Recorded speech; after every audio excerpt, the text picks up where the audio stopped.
Alrighty, everybody, welcome to the final regular season edition of the Ace and Ektar Heroes of the Storm casting podcast. He is still Ektar. I'm still Ace. How are you doing, Ektar? I'm doing good. Looking forward to finishing up this cast and getting that sweet 2 digits worth of casting numbers this season during the regular season. Yep. Which is technically false, but, they're not actually doing the counting until the first day of playoffs, so we're hoping to slide in just in time. Yep. Thank goodness Jason doesn't get off work for another, 2 hours or so. Because that means we can go ahead and get this done before he goes and counts.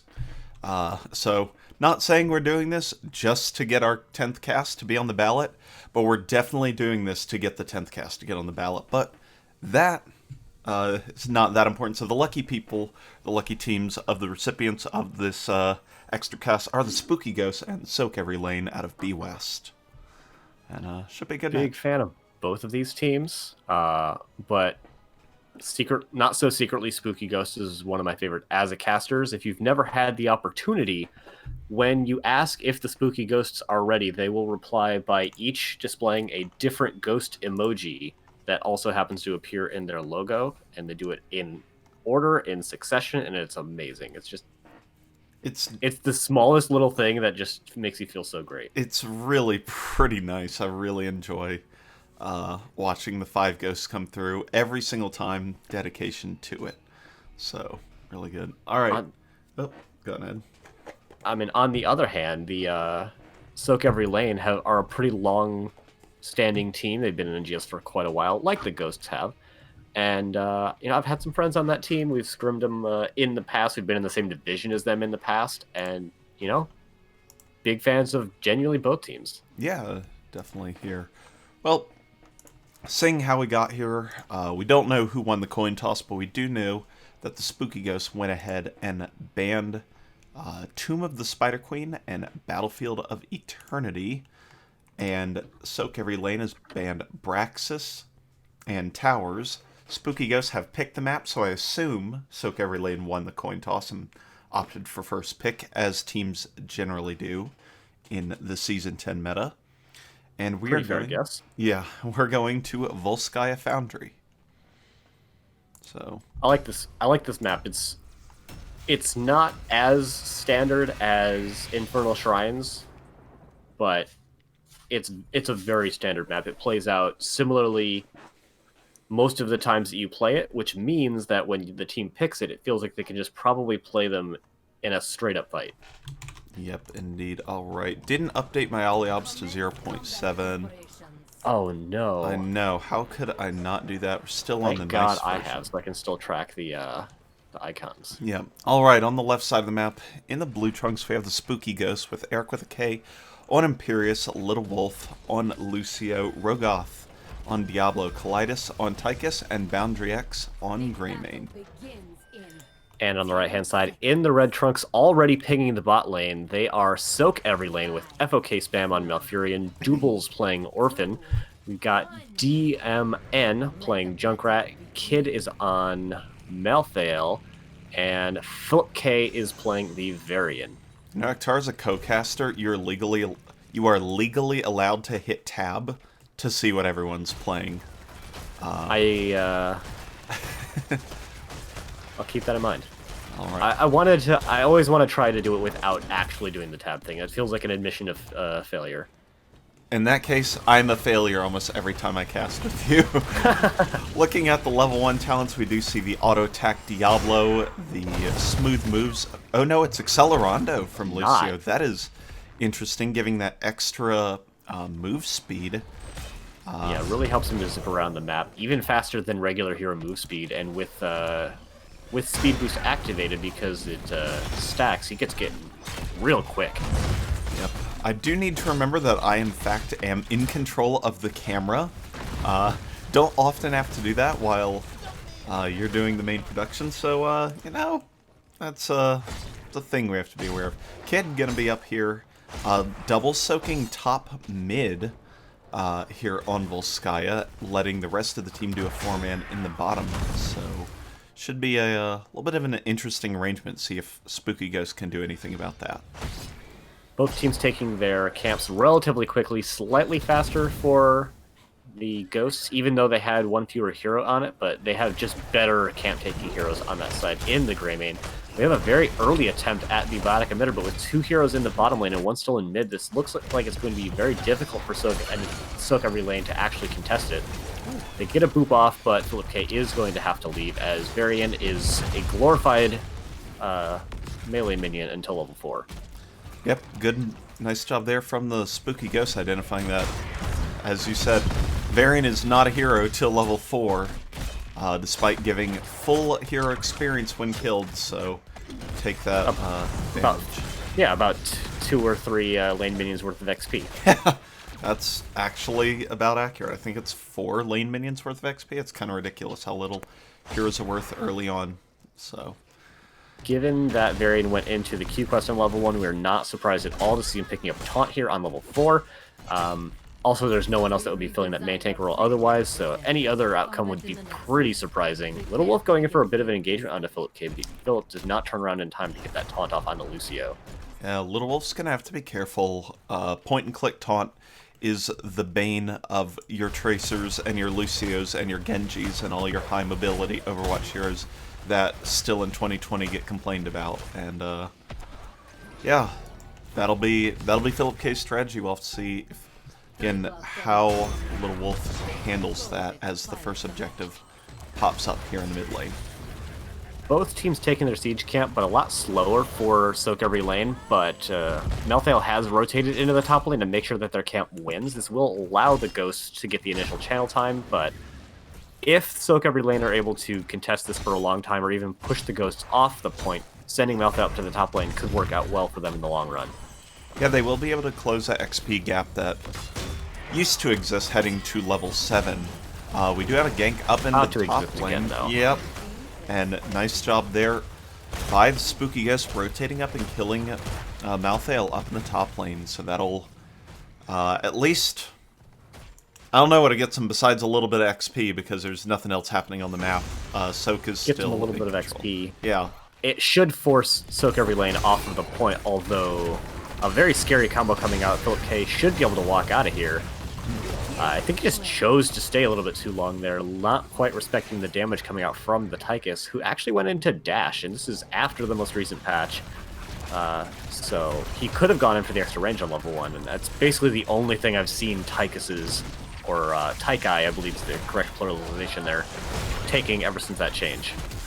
Yep. We do have a scuffle over the invaded camp. Ooh, nice job by Rogoth getting the slam into the wall and flip for the kill for the Spooky Ghosts.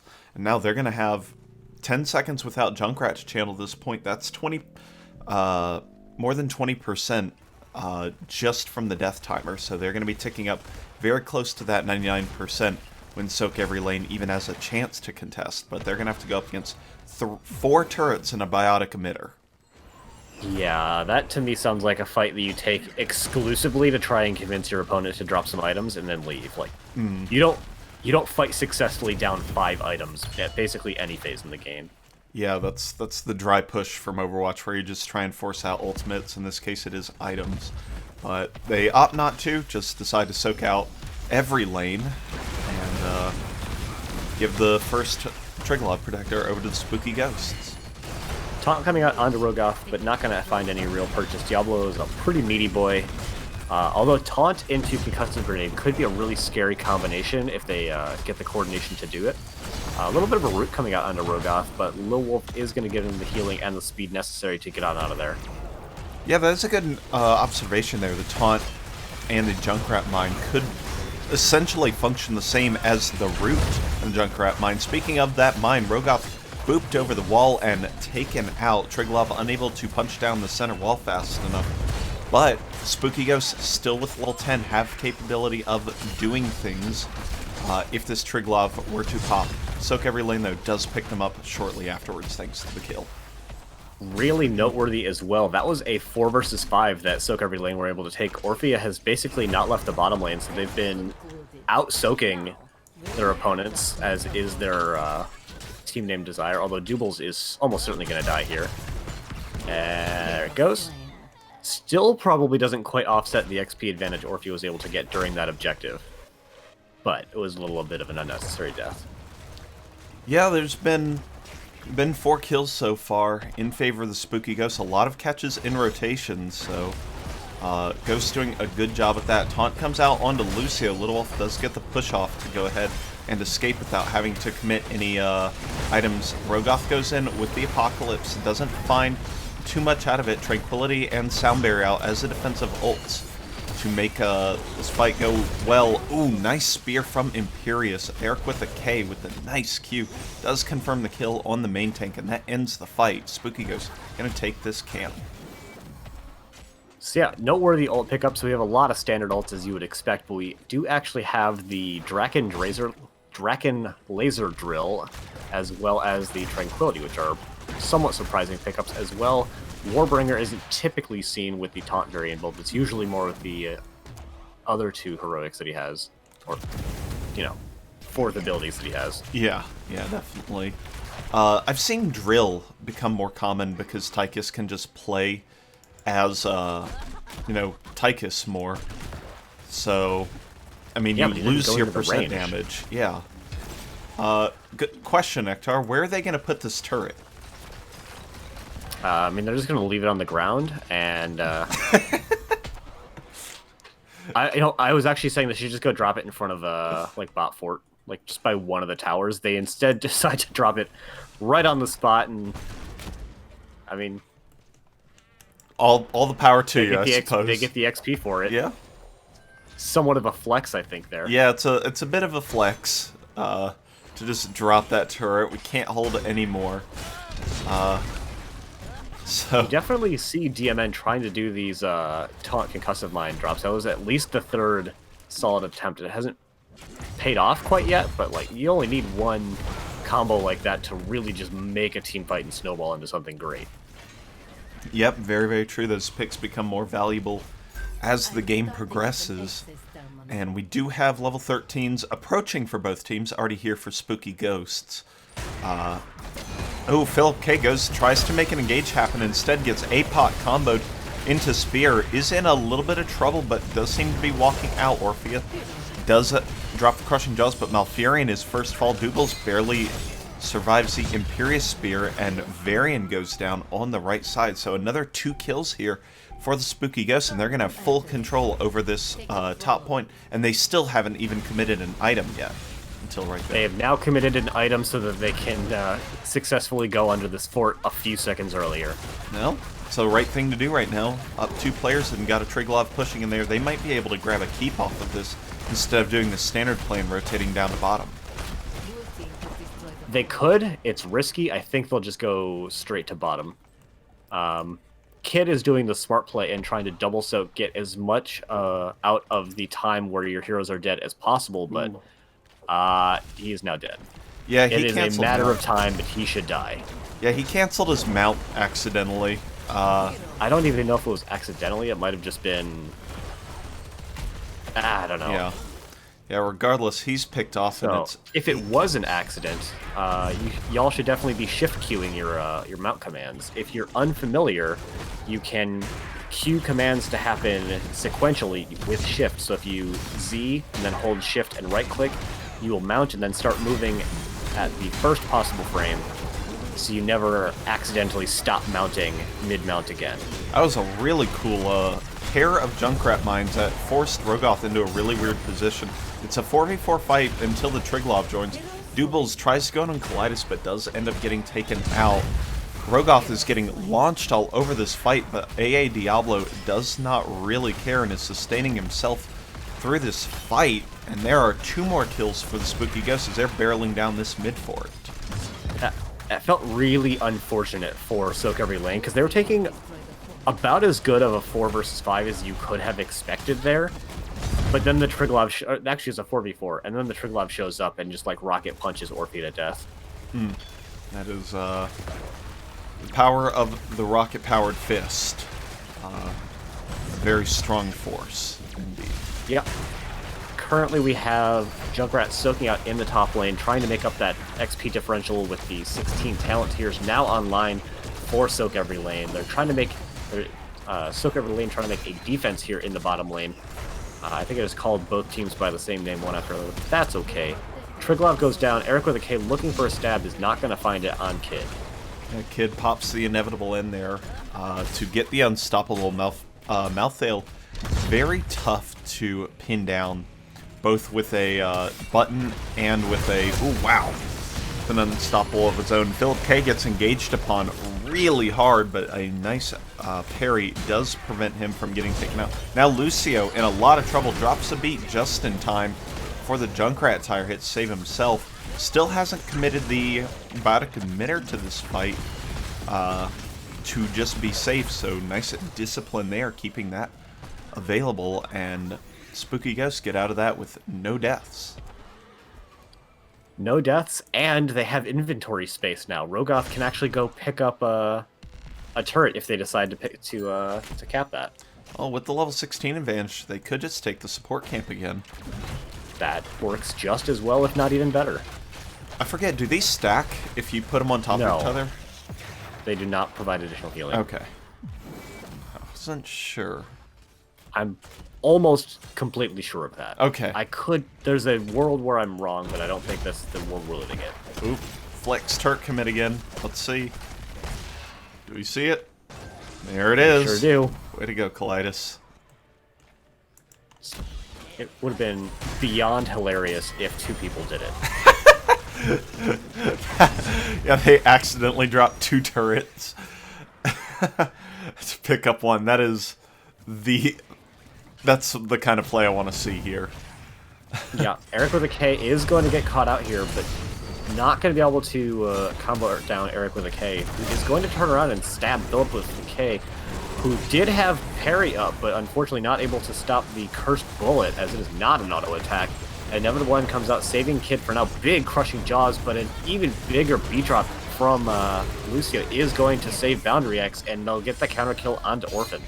Oh, that sound barrier was huge from Little Wolf. Orphea completely committed herself to getting those kills after the crushing jaws landed, and it was a very good crushing jaws, but it just wasn't enough to break through the sound barrier shield, and by that time, Orphea was overextended and couldn't make it out. Yeah, sound barrier is an absolutely massive amount of shielding when you first pop it. It does decay over, I think, 4 seconds? 6 seconds? 6. Yeah. But if you hit, like, if that damage comes in during that first second or so, it's an incredible amount of shielding. I've never seen, at least on Aliobs, the number of the level shows up for the talent if you mouse over it. That's kind of cool. I've never noticed that before. Like in the background of the card or whatever. Regardless. Oh my god, I didn't even know that was a thing. You have just blown my mind. I got my mind blown in that last fight when I moused over sound barrier and a 10 showed up. I was like, wow, that's pretty cool. Yo, big shout outs to Ollie doing Ollie Obs for Heroes. Did he do Game Heart or was it a different one for That's a different guy. For StarCraft. Okay. But Either way, incredible observer interfaces in multiple Blizzard games. Definitely makes the game just better to watch, and that's an important thing here. 5 items available for the Spooky Ghost as the fight is beginning over this bottom control point. And Little Wolf gonna be taken out first, doesn't commit the biotic emitter, so Philip K goes ahead, picks it up, and commits it to this fight. Gonna be a cursed bullet as well, but Spooky Ghosts are on the run, Ektar. Not as fast as they should be, though. Those conveyors basically sealed the doom for Greymane. Riptire had already been committed, so it's going to get a little bit of siege and hero damage. But this is the time where I think they keep one person on point. They do have Malthael splitting out, and I think that's smart. They're still very much losing the race to level 20, and the rest of the heroes are doing the smart thing and just pushing in that bottom lane, making it a more advantageous fight for later if they have to take it. And with as long as Greymane's going to be dead for, I don't think they should take it. No, they can't. But it'll also make the follow-on push a lot better for the members of Soak Every Lane. Yeah, Greymane will be dead for another 4 seconds when the point dings over to 100%. So Spooky Ghosts might decide to take it with 20, even down a hero, though. They still need Lucio as well to get in here, though. That's a long... Soak Every Lane have gotten off point. Oh, no, the timing... The timing, it's very Anti-timing. important that you channel this up, and now there might be a chance for a reinvade or a recontest. Because they haven't been on this point, Rogoth's taking a bunch of damage. Does drop the biotic emitter, but Sound Barrier does miss the Diablo as well, but he is sustaining well through the with the auto attack build and with the Angelic Armaments 20. Now Doubles, tons of damage put into him, and Spookios looks like they're turning this fight. Eric with the K gets brought down very low, but Orphea is the first to fall. Rogoth is just not dying. However, Kid is. Eric with a K is about to fall, but not going to get taken out, and Philip with a K is the Varian. You can't get away. That's the second time you've called him Philip with a K after saying Eric with a K too, and I think that's God damn it. that's pretty funny. I wouldn't have even noticed if you hadn't called it out. That's fun. I don't mind it. Philip K is it's pretty interesting. Triglav gonna get picked up for the Spooky Ghost. The rest of them are just pushing forward, which is the right thing to do, and I think they can just end off of this, Hector. Absolutely, they can. Yeah, as long as nobody dies, I guess I'll just put Rogoth. They could stand in the rocket fists, and the Triglav could just right-click on the core, and they'd win. You know what? Yeah. Orphea's the first one up, and she's not up for 10 seconds. Yeah, very true. Triglav does way too much siege damage. Diablo pops in after being at low health. Core falls very quickly, and that is game number 1. That was so close to a comeback from Soak Every Lane. Like, if they God. just kept one person on the button, they don't get this, and the ghosts don't get to contest in time. They maybe go take bot keep, and then there's some building parity. Yeah, for sure. I think that was... Oh, man, that was so close to a comeback. Yeah, I mean, it really was. I think it was, as you said, the step off of the bottom point cost them a 5v5 recontest down level 20. And, God, that would have been so close. So, 17-3 in kills, a little lopsided, but definitely, really capable for Soak Every Lane. They had the ability to win the late game team fight, just didn't get it to happen. Yeah, so checking what I can find out, we do have map number 2 is going to be Cursed Hollow. And if I check the match details, I can find out that it was picked by Spooky Ghosts. I prepared all of that information. Very nice. Yeah. So unsurprisingly, Soak Every Lane opting for a first hero pick. That has been the meta all season. That is how it is. And you know what? As a replay cast, we can just go ahead and get right into this immediately. No draft, no wait. All I need to do is hide the loading screen. So that way you can't see who submitted the replay. Okay, you just left the game. What now? I was never in a game. Are you what the hell is happening on my screen? I couldn't begin to tell you. Are you in the lobby? I'm not. Okay. I don't see a lobby. I'm going to leave game. I'm now staring at an empty lobby. I am going to leave the party. That's a good idea. And we're going to reform this up. So for anyone wondering, we are doing the in-game watch interface for multiple players or multiple people. We're not actually playing. But yeah, it worked fine for that first game. When we got out of the game, it sort of worked itself a little bit. It's currently telling me I don't meet the requirements to play draft due to temporary store unavailability. Wow. Fascinating. Ooh, there we go. If I click join game, can I join off of you to get into the lobby? Doesn't appear so. There's a reason that we don't use this in-game system for our own replay viewing too often. Yeah, Discord share genuinely just a better system like 90% of the time. Yeah, but then I'm bound to your view, and I hate that. Yeah, so I I'm know. gonna just drop real quick and reload. All right. And hopefully we'll get that sorted out in just a sec. Yep, what a fascinating feature that definitely works 100% of the time. So we're going to go ahead and take just a second. I did invite you to the party last time, and I did just hit join. It's probably my fault, so I'm going to go ahead and hit the exit button as well, actually. Yeah, get out of there. Because my game, I hit start, and it did like that white flash thing that gets you into the game. and then it booted me back to the lobby, and then you disconnected from it. I was just like, You see, all of that happened, I think, before I even left the first replay. right. Oh, wow. I saw Ektar's left the game. So, yeah, system is great. We'll just go ahead and idle in the lobby, make sure we're both there for real. I don't even see you in Here's the Storm. I am loading. Please. Ah. The Why does it SSD. take forever for your game to load? I didn't. I just closed like 10 seconds ago. Okay. My SSD can only work so fast. I don't even have one of those, though. Alright. So do that. Ektar, there hasn't been a lot of Cursed Hollow this season in B West, so... There sure hasn't. It's also like one of my least favorite maps, so I don't mind too much. Yeah, that's fair enough. It's not a bad map, it's just old. Yeah, that is true.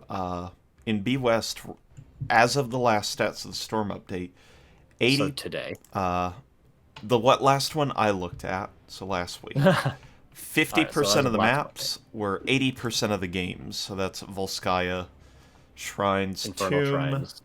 Hanamura fell below that. Towers of Doom, and the other one, BOE. BOE because of B West is one of the highest percentage plays for Hanamura, though, so keep it up, y'all. Yeah. And by y'all, I mean Lurk Patrol and Cosmos. Yep. Big fans. The only teams to have selected that, I believe. I believe in one of the Cosmos series, they weren't the ones that picked it, but it was still a Cosmos series. Fair enough, fair enough. So, yeah, That's right. We do our scouting sometimes. Sometimes. Rarely. Occasionally. Alright. Let's get on into this. On the left side of the map, in the blue trunks, we do have Spooky Ghosts up 1-0.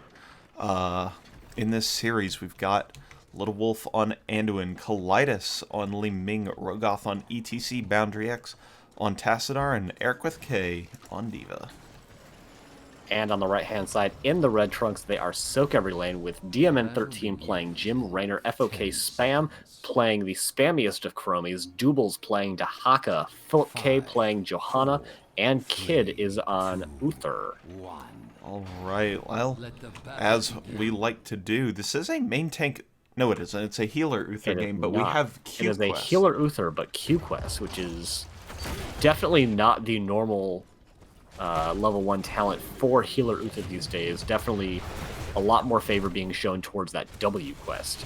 Yeah, the Wave of Light quest gives a lot of that mana sustain that he so desperately needs for that ability. So yeah, it helps a lot in the early game, and it also gives you extra 0.5 duration of that armor. Yeah, that's 15 armor. Absolutely free attached to that ability. We also have Prog Rock and Static Charge here for the Spooky Ghost, so trying to stack that up. David not picking a level 1 yet. I would expect to see the middle talent, because I can't actually remember what all of them are. It is Liquid Cooling, yeah. Yeah. Duh. Liquid Cooling, I think, still the most popular pick. You do sometimes see pro moves in like double healer or big frontline comps. And the other one seen in heavy teamfight comps, but this is definitely like the middle of the road talent. Yeah, for sure. We have Jim Raynor and Uther going ahead and taking this camp very early. First tribute is going to be here in the bottom lane, so there is no, really is no problem with taking that immediately. Meanwhile, Boundary X and Little Wolf going to go ahead and start the Bruiser camp, and they'll get the Siege camp later. Talking about Jim Raynor and level 1 talents, going into the ace in the hole, so not going to have that incredible camp clear that he's known for a lot of the times, but it does make them have a little bit better teamfight capability. It is 25 armor on Devotion. I thought it got nerfed multiple times. No. Well, it may have, but that was before they made armor not stack. Where they made that's right, that's right. And then Uther was still bad, and then they buffed it again to 25. That's what it is. Thank you for... Thank you, heroespatchnotes.com. Good website. Check them out. If you ever wanted to know a patch from 2016, they've got it.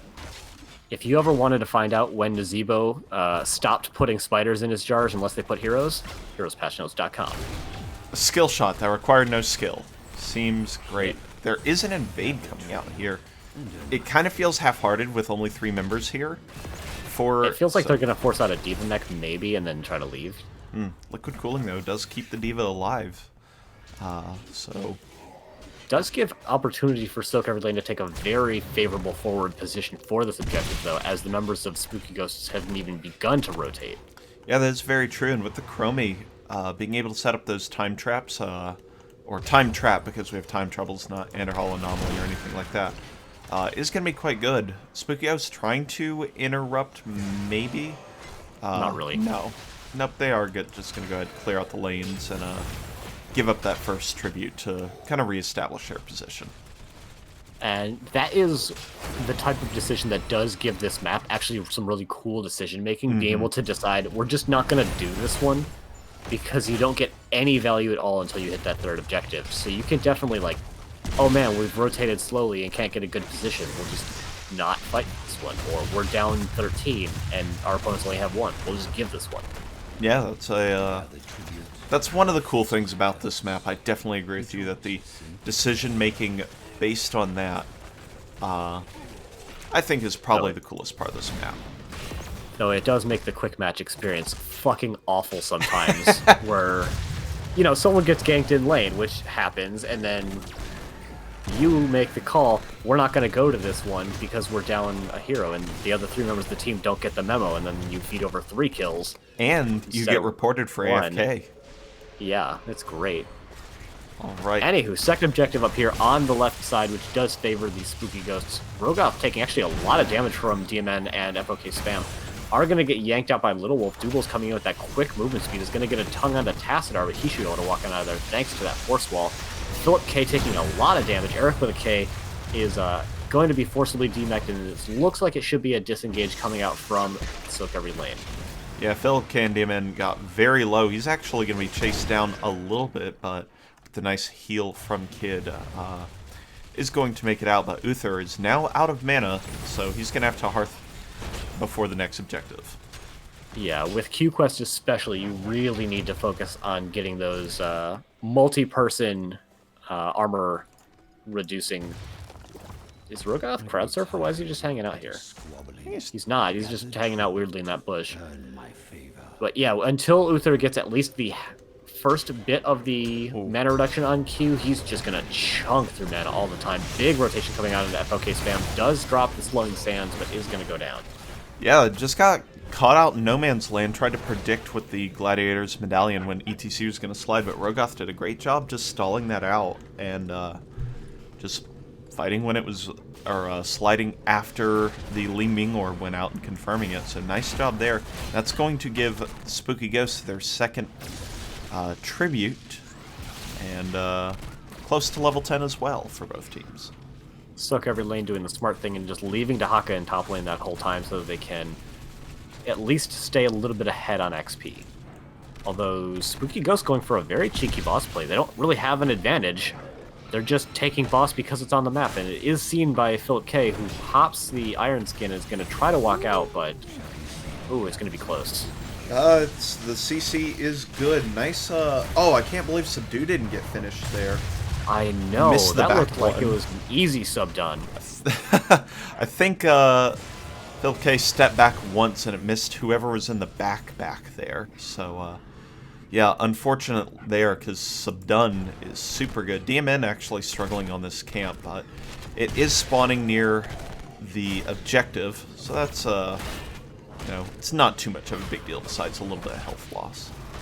So real quick, we do have the 10s in for both sides. We do have the Shield of Light, Divine Shield, Blessed Shield, Slowing Sands, Rainer's Raider, and Isolation. For the members of Silk Every Lane on the other side, we have the Light Bomb, Mosh Pit, Black Hole, which is interesting, the Micro Missiles, no surprise there, and Wave of Force. And they are taking so much poke damage as far as Silk Every Lane is concerned, and Uther just cannot heal this up. With Uther, you have to take fast fights and use his stuns to your advantage, rather than getting into a poke war. And Tassadar does that well. Diva boosters with the Light Bomb go in and delete Uther from this fight. Now he has obtained his final form as a healer. ETC goes down in response. Dubal's very low, does get taken out. DMN gonna die? No, maybe. Diva's gonna try and run him down. Yes. Down. And that is 3 kills for the Spooky Ghost and a full curse. Which is really kind of necessary for them. They're going to start taking a lot of damage in mid lane if they didn't pick up the curse there. But I definitely agree with your sentiment. Uther just... I would love to see how this draft came together, because Uther does not feel like he meshes with the rest of this team. The Slowing Sands, Chromie, and the Jim Raynor just poke for days. But you know what? So does Tassadar, so does Li Ming, and Anduin is a much better healer for the poke wars. Yeah, I mean, basically everybody except Tyrande is a better healer when it comes to poke wars. Karazim. Karazim at least doesn't tie his healing to the auto attacks or, you know, on gigantic cooldowns. It's not great. I mean, but I'd call him third worst. With the auto attack healing trait at level 1. I don't remember what any of them are called other than Iron Fist. Insight, Tranquility, maybe. Transcendence. One of them. Spooky Ghosts find themselves behind the bottom lane fort as they rotate down as the curse subsides. Philip K has a flank position. Ooh, misses the blessed shield as the collapse is going down. However, Dubals does get the tongue. Nice leap of faith from Little Wolf is going to get everybody out nice and safe, but that is a missed opportunity for Soak. I mean, they can just go soak mid lane instead. That'll be fine. They can do that, but soaking the enemy team, also pretty good. Ah, the 4th lane. Mm-hmm. Unless you're on BOE, then it is only the 3rd lane. 4th lane sounds better.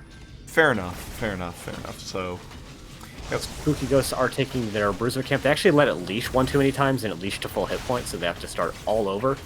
But they're not going to miss too much on the map right now. Diva is soaking mid. They'll be able to rotate and take bot if they want to, although it looks like ETC's already started this boss. And their opponents are on the other boss, so really just going to be a boss trade. Which, I mean, it has to favor Spooky Ghost because it's going into a keep and not a fort. Yeah, absolutely. Also, the lane minions will be able to help out, assuming the catapult wins over the Siege Giants. Not, it is unclear, or rather, yeah. So, yeah, definitely strong position here for the Spooky Ghost, being able to push into the bottom lane with this boss, and it will demand a response here from Soak every lane. Yeah, even being down in camps and kills and buildings and positioning, they're still actually up a little bit in XP. So Soak every lane are definitely doing what they can to keep themselves in this game in a big way, and a lot of that is just knowing when not to take those bad engagements, like when they lost Johanna earlier. It was, all right, we'll keep the Haka on top lane, get an advantage that way. And that's the thing that really shows off the skill of these really good teams, is knowing what to do when you're behind. Yep, the best teams do more when behind and more when ahead.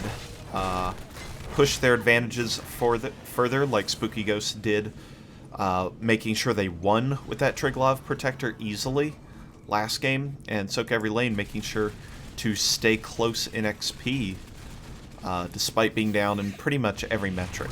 So, yeah, good play from both these teams. It is, but we're getting to that kind of awkward place for Spooky Ghost where there's not a lot they can do on the map right now. They can soak the top lane, and that's great, but their siege camp is still about a minute away. They just took their boss and their bruisers, and the lanes are pushed out so far that they can't actually safely soak very well. Yeah, there's really nothing to do except prepare to posture on this tribute that's spawning. There's one for both teams, so it's not a critical tribute, but it is a rather important one as it sets up a winning position going into the next one. Yeah. Spooky Ghost, if they can, would love to hit level 16. Eric of the K is going to get stunned, but not before able to drop mech there. And that's actually going to be a lot of damage into the Johanna. Rips off the shield. They're not going to have it for, what, 20 seconds? Something stupid long like that. Yeah. Li Ming is able to get the channel, and now with the 16 advantage, really not much that Soak every lane can do except go back to their namesake. Yep.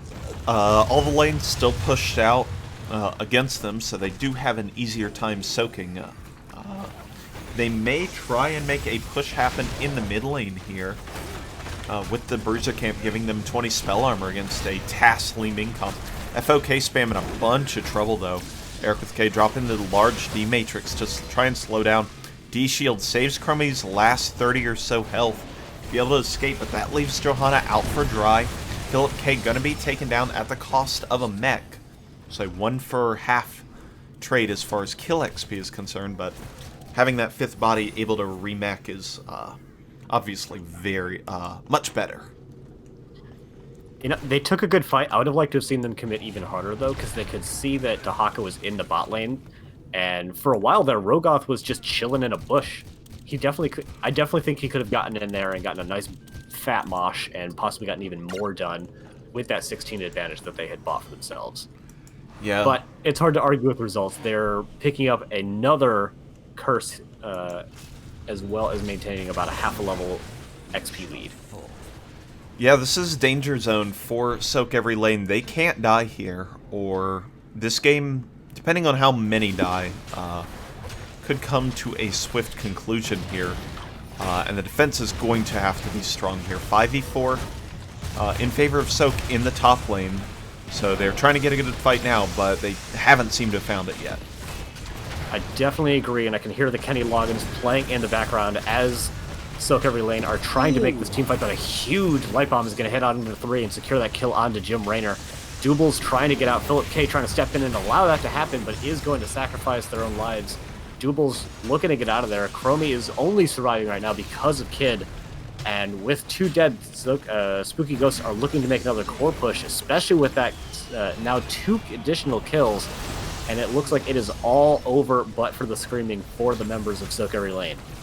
Yeah, Spooky Ghosts turned that fight well. Soak Every Lane again, unable to get the kill to happen quickly, which is necessary with that Uther comp. They got split up, and Spooky Ghosts rotated that Diva in, and with an incredible Diva Light Bomb combo, hitting onto every squishy, they take the fight, they take the map, and they take this series 2-0.